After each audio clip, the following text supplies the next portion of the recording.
Okay. Let's see then if anyone is tuning up on time, or I'm going to start anyway.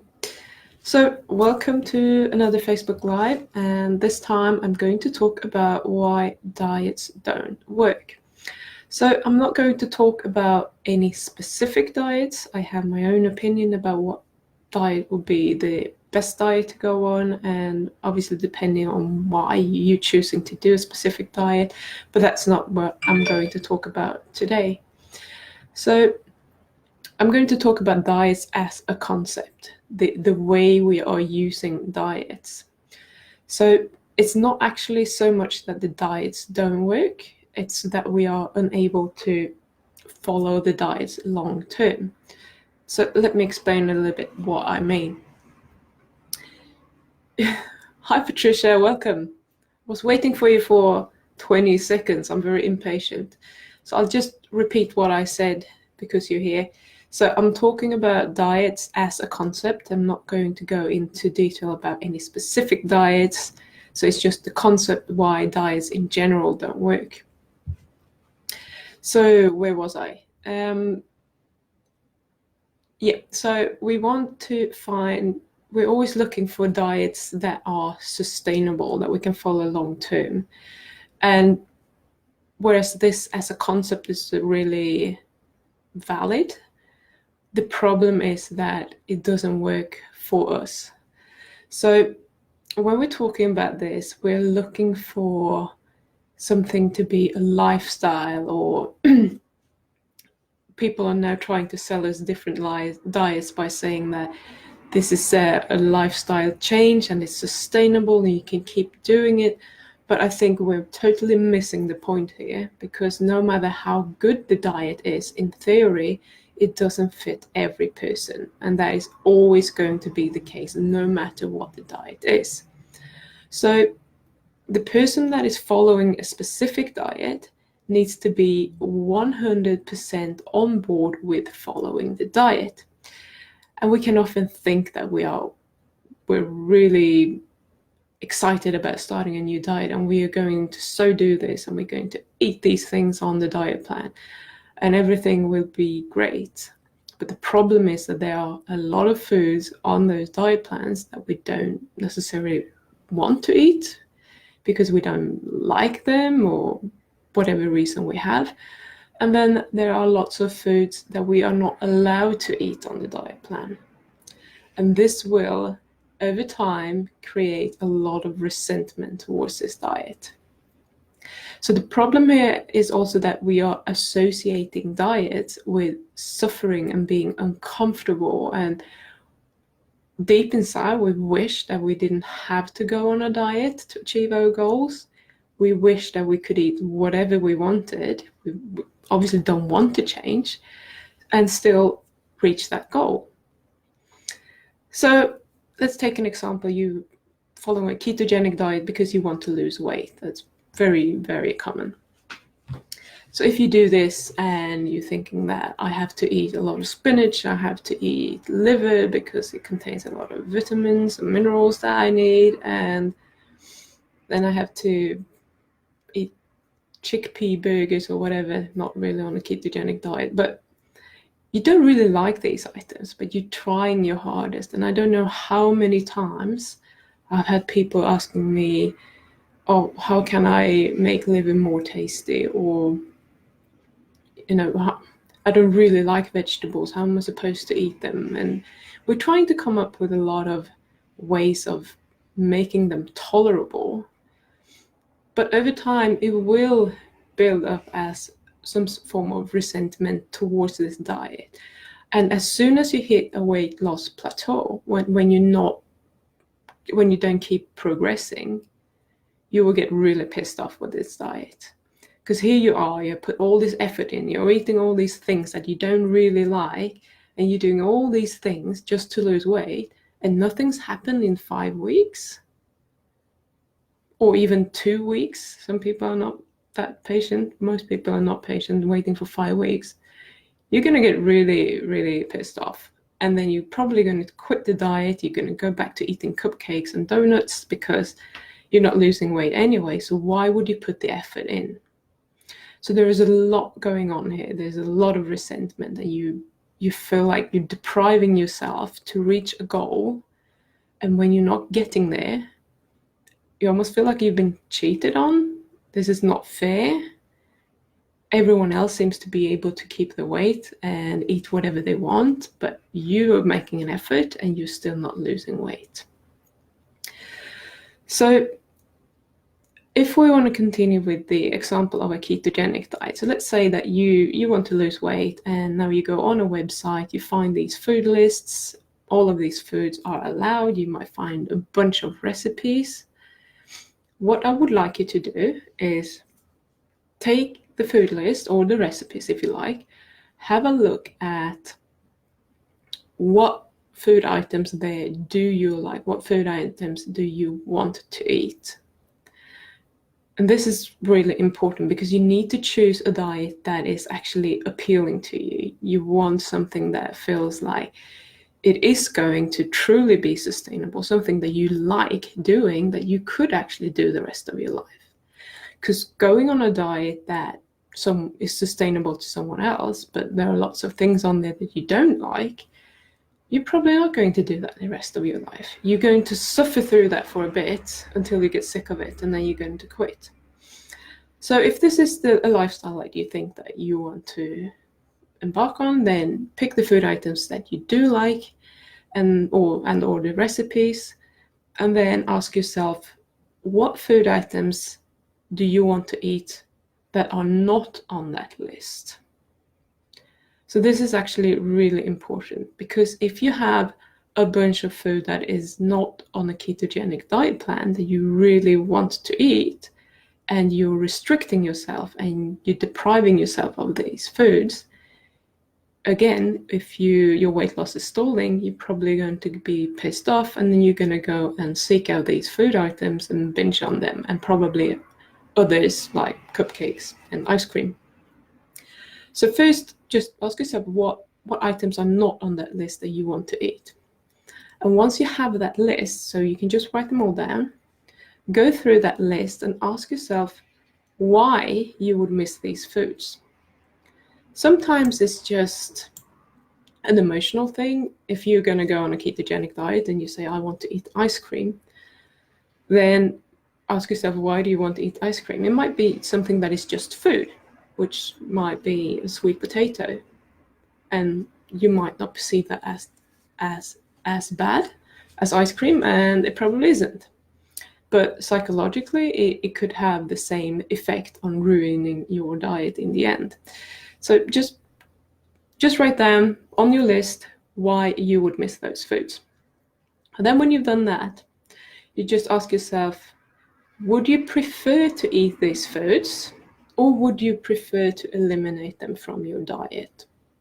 So someone like me, I would say, if I take ice cream, for example, I would prefer to still have ice cream sometimes, maybe. But I do not want to eat them every week or every day. But I still want to have ice cream at some point. I don't want to eliminate it forever, but I want to eliminate it for some time, maybe. So just make a decision. And this is, sometimes we are getting decision anxiety almost. We don't like making decisions, but make a decision. Would you still prefer to eat these foods, or would you prefer to eliminate them from your diet? It's totally up to you. You can choose whichever you want, and we're going to deal with that a little bit in the next step. So just make a decision, and then the food items that you would like to eat. Now ask yourself, do they have any benefit to your health or your goal that you want to achieve? So in terms of ice cream, if I want to lose weight, I know that it does not have a benefit to my weight loss goal. And obviously it's not allowed on the ketogenic diet. So I know, Milk, hi. I will give you a tip in a bit. Let me just finish this first. So where was I? I can't read the chat and actually talk at the same time. It messes me up. So is this food item beneficial to your goal? So let's say that you're eating a ketogenic diet and you're not allowed to have sweeteners on it, for example. Now, some people are really sensitive to it and it totally ruins their goal. But for some people, having a sweetener might not actually interfere with the weight loss. However, it might, because of the insulin that it might spike and so on. So sometimes you just have to test things. You might not have the answer to this because it might be a tricky one. But most of the food items, you will know whether they will have a benefit to your weight loss goal or whatever other goal you're having. And if they are not beneficial to your goal, then I want you to ask yourself, if you would be willing to give them up for a period of time, let's say you can decide yourself, maybe 2 weeks, maybe 3 weeks, maybe 2 months, but try and be realistic when you're giving yourself a time frame. And give yourself enough time, because a lot of the time we're in such a hurry to get to the goal that we think it's all or nothing, and that usually ends with nothing because we can't do all straight away. We need to take it in stages. Or you could just do a combination and you could have them as a planned exception meal. So let's say I'm saying, yes, I'm willing to give up ice cream. However, next Sunday, I am going to have ice cream. So I have something to look forward to. I'm not depriving myself of this food item. And if it's a sweet potato, it might not actually feel that bad to eat it. So depending on what it is. And then hopefully that will kind of change your way of thinking of this diet. It's not so restrictive and it's not preventing you from eating the things that you want, but it will just help you to get to the goal that you want. Because if you're having ice cream next Sunday, let's say for me it's Friday today, for most of you it's probably Thursday, so that's in 10 days time. In 10 days, I can make a lot of progress on my weight loss journey. Now, if you only have a few pounds to lose, it might be hard to actually do much in 10 days, but it's entirely possible. And then you can have your ice cream and then you can continue. And it was something that you had planned. It's not like you're falling off the wagon. It's not like you're a bad person. You just decided that that's what you want to do because that's how you want to live your life. And that's really important, that we're doing things that we enjoy and that makes us feel alive and in control of what we're doing. And believe me, when you're not eating these things for a while, they will start tasting so much better when you actually eat them. For a while, for me, if I haven't eaten ice cream for a while and then I eat ice cream, it tastes amazing, and then it tastes amazing, and then I just want more and more and more. And then all of a sudden, where I would previously almost want to just eat the whole, packet of ice cream, it just starts tasting too sweet to me. And I'm like, oh, okay. Now, because I'm aware of what I'm doing, what I'm thinking, I can say, okay, this is actually not enjoyable anymore. And I can put that ice cream away. In the past, I would just be on autopilot and I would just have kept eating it. So that's a huge difference.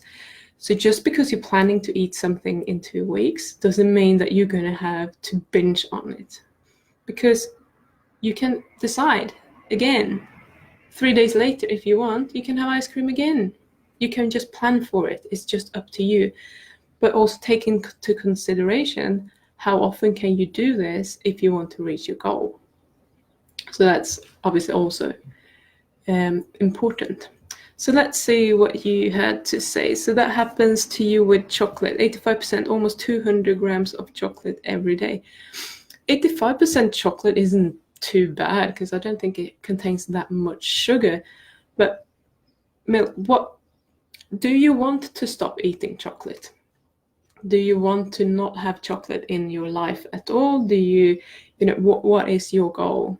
So if you could just type that in the chat, what would you be happy with? How much chocolate do you want to eat on a daily basis or weekly basis or monthly basis or at all? Just give me something to work with and I'll address that. And I'm just standing here, I'm like waiting. Is anyone typing or not? It's funny because you can't, if someone types in the chat, you can really see it, but when it's on the live stream here, I can't really see it. So let's say that you just want to cut down on chocolate. I can address that while you're typing, if you're typing. So if you just want to cut down on chocolate, what you can do is, okay, I'm eating 200 grams per day. Okay, don't gain weight if I eat it. Gain weight or lose weight? Or do you want to gain weight? So let's say you just want to cut down. I'll cover that anyway because it might be of interest to other people, even if it's not quite what you're asking. So let's say you're eating 200 grams per day and you feel like you're out of control. This is just what happens. And I'm assuming now that it's a 200 gram chocolate bar and that just goes down. So if you were planning on how much you would eat tomorrow, how much do you think it would be reasonable for you to say that you were going to eat? Sometimes, let's say it's, I don't have a chocolate bar obviously, but if I have a chocolate bar and you might be breaking off one row, how many rows would you have to eat to feel satisfied? Can you have the chocolate in your house without eating it? Could you eat half the chocolate bar, or is that just totally, what do we say? Or is that just way out of your control? Is it reasonable for you to expect you to be able to just eat half a chocolate bar tomorrow? Because sometimes we have to take it in steps. We can't just eliminate chocolate all of a sudden, especially now if you're eating 200 grams per day. Do you think that you could eat 180 grams of chocolate tomorrow? If the answer is yes, then you plan on eating that tomorrow. And the planning part is really important because that lets your prefrontal cortex take charge and be in command, so that you are practicing being in control of what you are doing. So every time you plan it and you follow it, you reinforce that. And this goes for so many areas in your life, not just with food. And it's so easy for, I mean, I'm still struggling with other areas where I'm planning to do something and then something comes up and I'm not quite doing it. So this you can apply to any area of your life, but can you do 180 grams? Or would even 150 grams be okay? Maybe 150 grams feels like, yeah, I could do that because I don't need the last 50 grams. And then you plan on doing that tomorrow and the next day and the next day until you feel like, actually, I don't really want 150 grams. I'm actually satisfied after 100 grams. Then you plan on 100 grams the next day. So if you're planning for something that you know that you can do, you will succeed. So that's the most important part. If you think that you can't do any less than 200 grams, okay, just make peace with that. Plan on having 200 grams tomorrow. What this will do is it will obviously not change what you are doing and what you're eating, but it will start changing how you respond to your prefrontal cortex, and your prefrontal cortex is in charge of what you are doing. So you're just saying, okay, I'm going to eat 200 grams of 85% dark chocolate tomorrow and everything's cool. So just do it in steps, and eventually you will actually start paying more attention to it and think, at some point 200 grams is going to feel like it's too much. And when you're not enjoying it anymore, there's no point in you continuing to eating it. So just stop there, put it away, and be done with it for today, and plan on having however much you're having tomorrow. So, Patricia, I get 100% cacao bar and dip the tip in erythritol with each nibble. That is interesting. I really, really struggle with 100% cacao. I'm not really a chocolate person. I'm more for the stupidly sweet things like white chocolate and marzipan and meringue. And I also love licorice. So the bitter taste is not for me at all. But if you enjoy 100% cacao with erythritol, go for it. I mean, that is just one step. It's maybe not what you want to do long term if you want to get rid of your cravings, but I think, you know, hormonally wise, that's fine. Whatever works. Don't have a problem with that. So milk. My diet is meat, egg yolks, and 100-gram chocolate every day. Sometimes I can eat 200 grams. I have Hashimoto's and used to have bulimia. You're right. I'm going to try to reduce the intake of chocolate. Thanks so much. You're welcome. So since you sometimes do 100 grams, start with planning for 100 grams and see if you can do that every day. I think that's quite reasonable then. So if it's just 200 grams on certain days, then you just have to, if you're eating 100 grams and you want to continue, just, you know, you can always sit down and work through your cravings and just let them be there. Because you already had some, so I assume that it would be fairly easy for you to go through then. And I'm wondering if I can still be seen on the camera, because it's starting to get really dark outside and raining a lot. Okay, so let me just summarize what I was saying earlier with regards to why diets don't work and how you can get them to work for you. So first of all, you need to be entirely happy with everything on your meal plan. So don't force yourself to eat anything that you really don't want to eat. It's not worth it, because it's just going to destroy it further down the road. And then ask yourself, what foods would you be missing on the diet that you have chosen, whether that's a ketogenic diet or something else? Doesn't matter. So what food items are not on the diet that you would miss? And then why would you miss them? And then you have to ask yourself, would you prefer to still eat these foods, or would you like to eliminate them? If you want to eliminate them, then you can do that. And obviously, if it's hard to do because you have cravings for them, there are ways to deal with that. But then you can still, you know, choose to have them every now and then, because it's hard to eliminate them. And then you have to make a decision about the foods that you still would like to eat that don't get you any closer to your goal with the diet. So if there's something that is not on the diet but it's beneficial to you, then clearly I think you should keep eating it, because why not? And ask yourself, I bet you can hear the rain. It's terrible. Actually, I got a new microphone, a headset. So in the future, I just got it now, like half an hour ago. So in the future, I will be able to actually stream and not have all the background noise. So that would be great. So yeah, last of all, make a decision about the food items that you would like to eat and that don't get you any closer to your goal. And decide if you can go without them for a period of time, how long that would be, or if you want to have an exception meal where you include them. And please, if it's something like ice creams or donuts or whatever that is super unhealthy and really easy to just keep binging on, decide on when you're going to have it and how much of it you're going to have. So if I want to play safe, I say I'm going to have a whole tub of ice cream after my dinner on Sunday. If I don't want to eat the whole tub of ice cream, that's fine. I don't have to, but I am allowed to do that. Because if I say I'm going to have a fourth of a tub, and then I'm not satisfied after that fourth, what's going to happen is probably that I will want to overeat. I would want to go and do something that I had not planned for. And then we're destroying this whole exercise with practicing having our prefrontal cortex being in charge. And that's why I want you to rather overestimate how much of this you're going to eat rather than underestimate. So set yourself up for success when you're doing this. And you might struggle to get away with that. Better be safe than sorry. If you don't want to continue, you don't have to continue. It's not like anyone's going to force you to eat the whole tub of ice cream.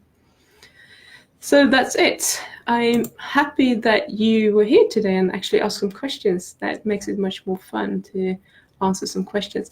So is this a good time for you to, because this is a pretty good time for me. It's about lunchtime, so I could actually move, because we had 2 people here today.